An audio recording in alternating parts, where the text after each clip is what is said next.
Assalamualaikum warahmatullahi wabarakatuh. Alhamdulillahilladzi an'ama 'alaina bi ni'matil iman wal islam wa nusalli wa nusallimu ala khairil anam sayyidina wa maulana Muhammadin wa ala alihi wa sahbihi ajma'in.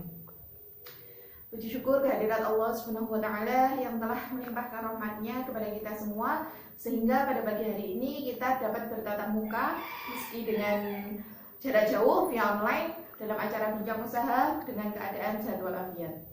Kedua kalinya, sholawat serta salam semoga tetap tercurahkan kepada junjungan kita Nabi Agung Muhammad Sallallahu Alaihi Wasallam, Nabi penuntun umat, pemberi syafaat. Semoga kita semua diakui sebagai umatnya.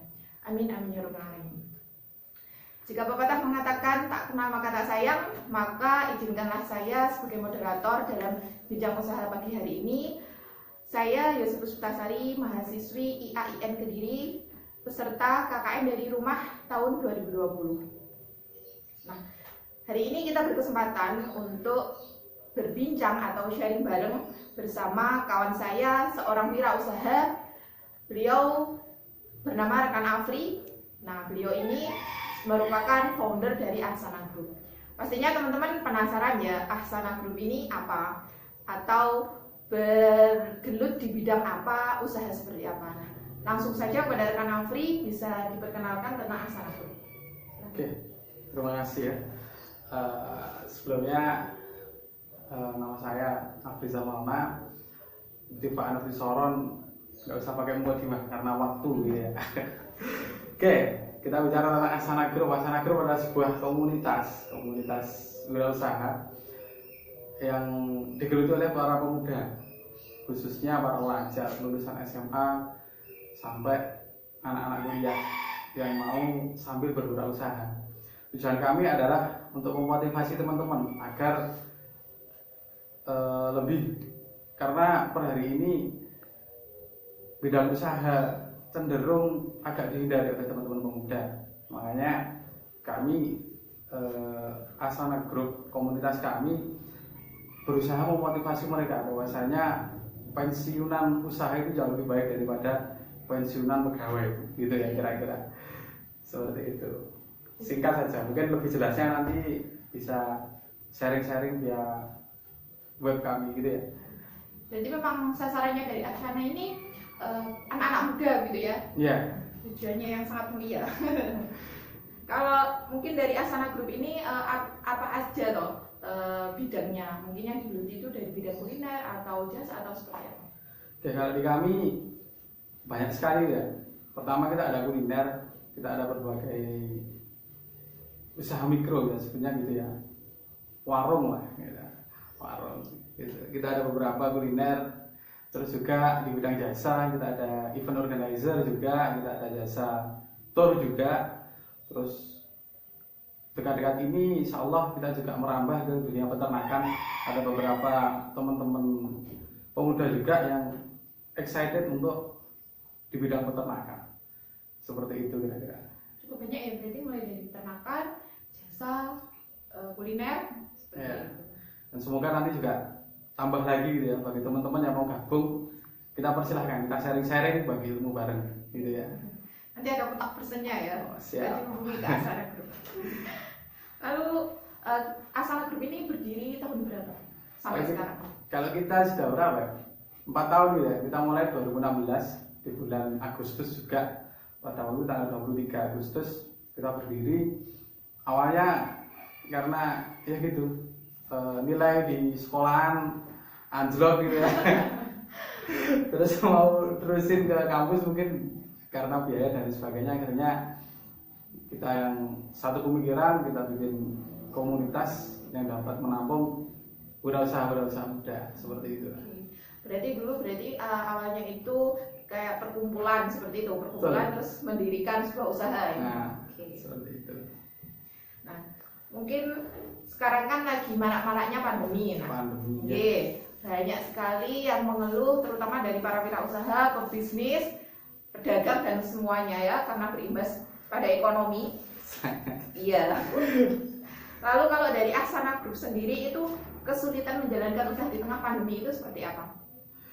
Kalau kita improvisasi gitu ya, pasti Kalau di pandemi semuanya pasti terdampak, mulai dari apalagi kita usaha mikro gitu. Mulai dari pedagang, terus jasa kami terutama semuanya pasti berhenti, apalagi jasa gitu. Event organizer di pandemi mustahil gitu ya. Itu terus jasa juga karena banyak wisata yang ditutup akhirnya juga terdampak juga. Terus untuk usaha mungkin warungnya teman-teman itu juga sangat terdampak sekali. Seperti itu.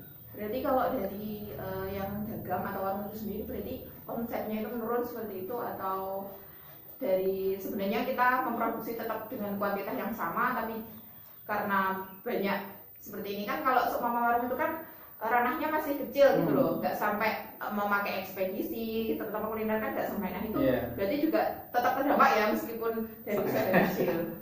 Sangat terdampak gitu ya kita. Gitu. Nah, lalu efek atau dampak pandemi itu terhadap usaha yang mungkin terkhusus di daerah pelosok Klaten, karena Asana Group ini kan lahir dan berkembang di pelosok Klaten ya. Mungkin sekarang masih OTW melebarkan sayap.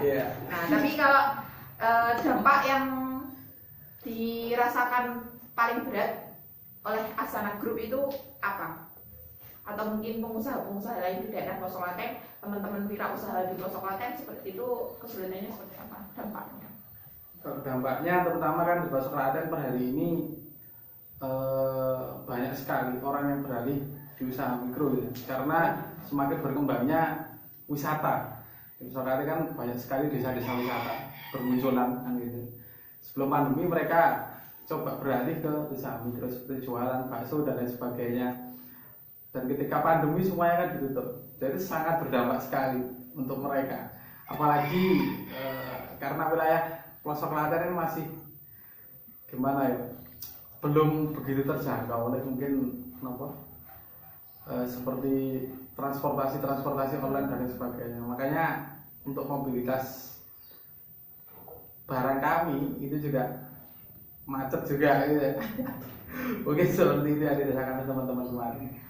Berarti kalau dari yang mulai dari usaha mikro kan tadi katanya banyak yang berpindah ke mikro ya, ke mikro. Berarti otomatis itu pesaingnya juga semakin banyak. Semakin banyak. Udah pesaing semakin banyak, ditambah lagi pandemi sekarang lah. Jadinya pasti efeknya sangat berdampak. Sangat berdampak sekali. Terutama berarti yang di bidang dagangnya gitu ya. Iya. Kalau dari Asana sendiri ada nggak dari beberapa usahanya itu yang tetap jalan? Maksudnya nggak sampai gulung tikar, tapi tetap jalan meskipun dengan kuantitas atau dengan profit yang lebih rendah seperti itu. Kalau kita kemarin berusaha improvisasi gitu ya. Jadi teman-teman yang gabung di komunitas kami, kita bikinkan semacam online gitu ya. Padahal ini kan yang marak kan online. Gitu. Jadi tetap buka, cuma nanti kita wadahi. Kalau dulu kita buka stand, terus dagangnya offline nunggu pembeli, sekarang kita jemput bola. Nah, jadi seperti itu. Karena ya gitu, mode bisnis strategi ya. Nah, mode bisnisnya udah berubah. Kalau dulu orang masih baca koran, orang masih dan lain sebagainya. Kalau sekarang kan nggak zaman kan gitu. Makanya mode bisnis seiring berjalannya waktu kan berubah tanpa kita sadari. Dan kita juga harus improvisasi ke arah situ kalau ingin berkembang. Dengan ada atau tidak adanya pandemi ini, kita memang harus improvisasi. Mungkin ini jalan tercepat untuk kita improvisasi gitu.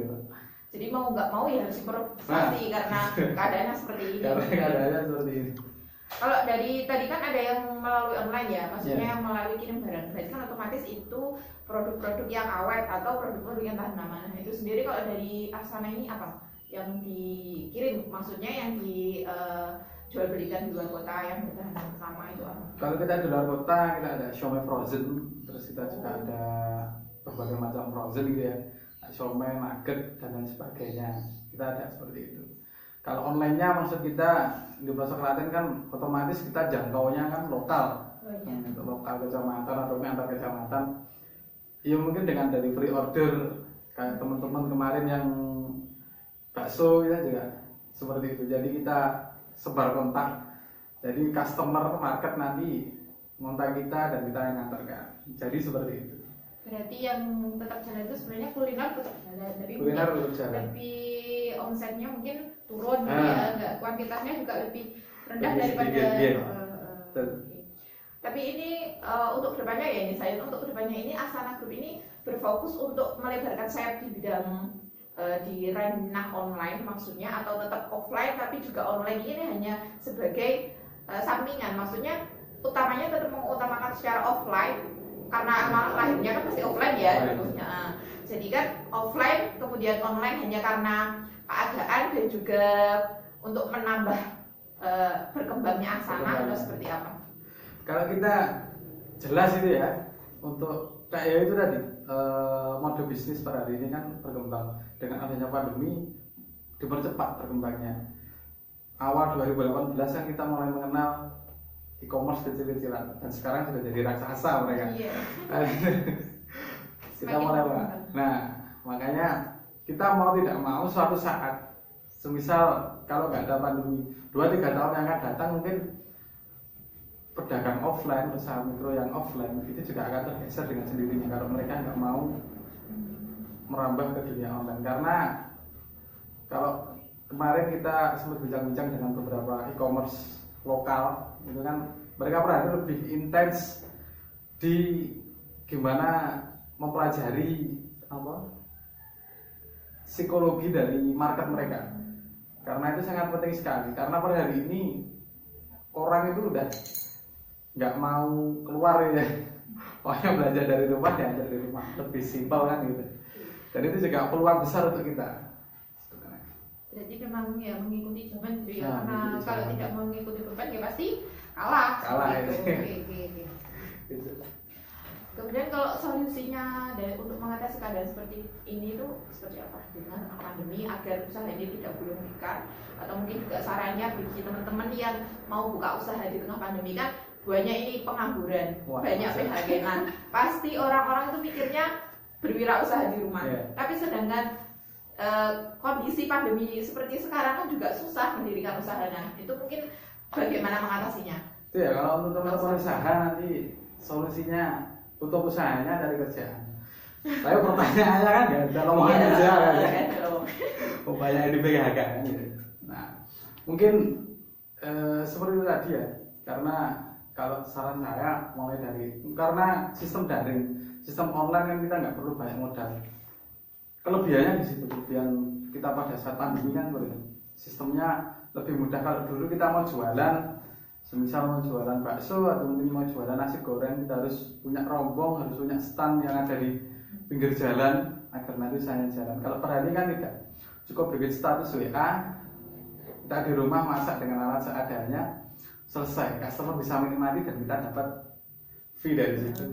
Kelebihannya seperti itu. Memang tentang omset ataupun kualitas nggak bisa sama seperti kita ketika jualan di luar, tapi setidaknya bisa membantu untuk nambah income ke kita, mungkin seperti itu. Jadi salah satunya solusi untuk mengatasi ini ya memang dari jualan online tadi ya, meskipun tidak banyak ya, maksudnya kita tidak memproduksi banyak tapi sedikit kan juga modalnya lebih terbatas, tidak perlu tempat dan lain sebagainya. Nah, mungkin itu tadi tips dan solusinya dari rekan Afri. Bagi teman-teman yang mau buka usaha bisa diterapkan ilmunya. Nah, ini adalah salah satu pertanyaan dari teman kita. Pertanyaan seperti ini, antisipasi menghadapi persaingan di era COVID-19 itu gimana ya Kak? Kan semuanya ada jalur via online pemasaran. Nah, di saat pandemi ini, menurut Anda gimana? Apakah kita berjualan dengan menambah porsi atau mengurangi sebuah porsi agar kita tetap bertahan? Sebenarnya ini secara tidak langsung sudah terjawab ya oleh rekan Afri karena beberapa penjelasan yang telah disampaikan. Nah, tapi mungkin di sini bisa lebih dijelaskan lagi. Nah, pertanyaan ini mungkin antisipasinya menghadapi persaingan. Jadi persaingan yang semakin ketat di era COVID tentunya. Nah, itu bagaimana mengatasinya? Jika sekarang banyak jualan online, nah apakah kita juga harus terjun ke dunia online? Kemudian apakah kita juga harus menambah kuantitas atau harus mengurangi kuantitas? Mungkin langsung saja dari Kak Afif bisa dijawab. gitu ya, masalahnya sama gitu ya. Iya, semuanya sama. Ya, gitu. Jadi mungkin terkait dengan soal itu, kalau terkait kuantitas pasti menurun, pasti nggak bisa banyak-banyak gitu ya. Kalau untuk bergeser ke online pasti harus bergeser ke online. Makanya kita harus per hari ini yang paling penting adalah merubah mindset kita. Kalau dulu orang tua dulu selalu ngomongkan banyak pesaing semakin tersisih kita. Iya. Tapi pada hari ini kita harus merubah itu. Semakin banyak pesaing, semakin banyak peluang untuk kita. Kan gitu, semakin banyak pesaing. Kenapa? Kalau semisal di Pasar Klaten ini ada 10 penjual bakso. Kita jualan bakso, artinya kita tambah 1 tambah 11. Kita pakai online-nya saja. Kan gitu. Misal mereka ingin bakso mana, bakso A, B, C, dan D. Mereka ingin bakso E, ingin bakso A. Kita jadi kurirnya kan selesai. Oh iya. Kan gitu. Makanya semakin banyak pesaing, semakin banyak peluang untuk kita. Kita bisa support di logistik mereka, kita bisa support di jasa mereka, jasa antar barang mereka, kita bisa support di berbagai macam. Masih banyak sekali kalau kita ingin open mind gitu ya, seperti itu. Jadi buka pikiran. Berarti memang merubah mindset dalam artian di sini berarti kan orang kadang ketika banyak pesaing pasti peluangku semakin sedikit karena banyak yang masuk di dunia kita ibaratnya seperti itu. Tapi di sini ternyata mindsetnya harus dirubah, di mana ada pesaing itu di situ ada peluang kita. Berarti tidak harus sama, tapi dengan membantu mereka, membantu usaha mereka juga menjadi peluang bagi kita gitu ya. Tapi kalau kira-kira nih di era COVID seperti sekarang nih ada nggak usaha atau bisnis yang tidak mengalami dampak atau mungkin tambah melesat seperti itu? Banyak sih ya, bisnis yang tambah melesat mungkin kayak dulu kita kenal masker. Oh iya. Nah, kita kenal masker dulu dijual murah banget, sekarang kan mereka belum mau untuk bikin masker. Omset penjualan masker semakin banyak.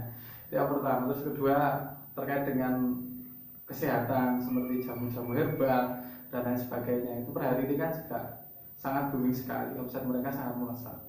Disitulah makanya di setiap keadaan pasti ada plus minusnya, selalu ada yang dikalahkan, selalu ada yang unggul. Hukum alamnya seperti itu ya. Makanya dari itulah kita harus open mind bahwasanya setiap keadaan, setiap ada kesulitan di situ ada peluang untuk kita, seperti itu. Berarti di sini sebenarnya terutama itu keuntungan bagi bidang kesehatan seperti itu ya.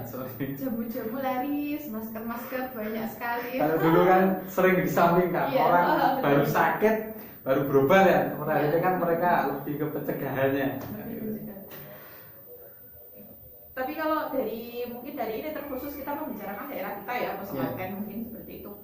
Kalau dari sini itu strateginya seperti apa sih? Mungkin kan rekan Afri ini lebih terjun ke bidang usaha di daerah Klaten gitu ya. Jadi pastinya lebih tahu kalau orang-orang itu menyiasati kondisi seperti ini tuh seperti apa. Apakah mereka banyak, kalau terkhusus di Klaten ya, banyak yang menyerah belum tikar atau tetap bertahan meski beralih profesi. Mungkin kalau di Klaten kan desa ya, pelosok seperti itu. Jadi ada yang berpindah haluan ke pertanian, mungkin mengolah sawah mereka, mengolah perkebunan mereka, atau seperti apa? Kalau gimana ya di Klaten sendiri, karena kalau COVID itu kan paling berdampak kan di daerah perkotaan. Kalau di desa sebenarnya tidak begitu berdampak. Mungkin sangat berdampak mungkin kepada petani dan peternak, karena harga dipengaruhi oleh pasar. Kalau untuk pedagang tergantung kita. Kalau kita punya produk yang menarik, kalau kita bisa memberikan layanan yang menarik, saya kira tetap bisa bertahan. Kalau kita di desa seperti itu. Kalau di kota kan mayoritas orangnya kan semuanya bekerja. Mayoritas orangnya semua bekerja. Jadi ketika kena PHK atau pekerjaan libur kan selesai ekonomi mereka. Kalau di desa kan enggak. Dan tidak punya lahan gitu tidak punya lahan. Tidak bisa produktif gitu. Seperti itu. Oke. Berarti kalau di desa itu memang kalau saya lihat ya, secara pribadi saya mengamati itu memang di desa itu kalau dampak COVID itu seperti tidak dihiraukan gitu. percaya nggak percaya, mungkin banyak nggak percayanya dengan COVID-19 itu gitu ya. Jadi mereka pun mau berdagang ya tetap berdagang. Bahkan kemarin juga sampai ada masalah juga ya, karena orang-orang itu sangat sulit sangat sulit diatur, sangat sulit diberi diberi arahan untuk tetap menjaga protokol kesehatan. Karena memang orang di desa itu ya seperti ini gitu ya. Berarti meskipun dampaknya orang-orang ini tetap, maksudnya dengan orang-orang yang modelnya seperti di desa, tetapi tetap berdampak gitu ya pada ekonominya secara tidak langsung. Secara tidak langsung, terutama di pertanian sama peternakan. Itu kan harganya kan sama di mana-mana tempatnya sama. Jadi dengan adanya ini mungkin sangat berdampak bagi mereka. Makanya lumayan banyak sekali yang alih profesi jadi itu seperti jualan-jualan dan lain sebagainya. Per hari ini seperti itu. Iya. Kalau tadi kan juga menyinggung peternakan ya, kan Asana juga punya peternakan. Dan ini kalau dari Asana sendiri menyiasati itu gimana, kan tidak bisa tadi pengiriman barang yang terhambat kan ya, pengiriman produk lah. Itu sendiri kalau peternakan dari Asana itu gimana menyiasatinya? Kalau kita sebenarnya bersiasat semuanya sama gitu ya. Ketika pasar anjlok, maka kita juga kalah. Peternakan seperti itu. Tapi kalau kita agak selamat gitu biasanya, agak selamat karena pakan kita buat sendiri, terus penjualan kita handle sendiri, dan penjualan pun kita belum pernah keluar, kita masih di lokal kan gitu. Jadi kita bisa menyeimbangkan pasar lokal kalau kita seperti itu. Jadi bagi teman-teman yang belum tahu ya, karena tadi saya menyinggung peternakan, kalau dari Asana ini peternakannya berupa apa namanya Pak? Ya, kalau kita peternakannya kan kita ada dua. Pertama mentok gitu, entok. Terus yang kedua boiler, ayam daging gitu. Terus untuk pakannya kita ada maggot BSF gitu. Kalau teman-teman yang belum tahu ya, maggot itu kalau yang saya ketahui itu seperti ulat tapi dia diternak. Jadi larvanya larvanya nanti itu yang dibuat pakan ternak. Ini sebenarnya kalau dari saya mencari informasi, peluang maggot ini sangat bagus sekali, tapi karena di tengah pandemi seperti sekarang, jadi mau tidak mau juga sangat terdampak seperti itu. Karena nggak bisa kirim ya. Jadi antisipasinya juga harus mau rugi, harus mau tombok, istilahnya seperti itu, harus mau tombok. Tapi kita juga alhamdulillahnya tidak sampai sangat-sangat merugi karena masih bisa dimanfaatkan seperti itu ya. Oke, mungkin itu tadi sudah mewakili menjawab pertanyaan dari teman saya tadi yang kemarin ngitip pertanyaan ya. Semoga saja sudah menjawab pertanyaannya, dan juga semoga perbincangan hari ini dapat memberikan ilmu kepada teman-teman semua, menjadi ikhtiar kita untuk selalu bertolabul ilmi di tengah-tengah pandemi. Mungkin itu saja dari saya yang dapat saya sampaikan. Mungkin dari Pak Afi ada yang mau disampaikan atau tambahannya untuk teman-teman wirausaha di rumah? Gitu ya, untuk teman-teman wirausaha, closing statement ini kata-kata yang kita pegang gitu ya di Asana Group, bahwasanya jangan nunggu modal banyak untuk memulai usaha gitu. Tapi berusahalah untuk mendapatkan uang. Jangan menunggu modal banyak untuk mulai usaha dan mendapatkan uang, karena nggak akan kesampaian. Kita tahu diri kita jujur lah. Prinsip orang Jawa kan ada 3: jujur, ulet, sama telaten.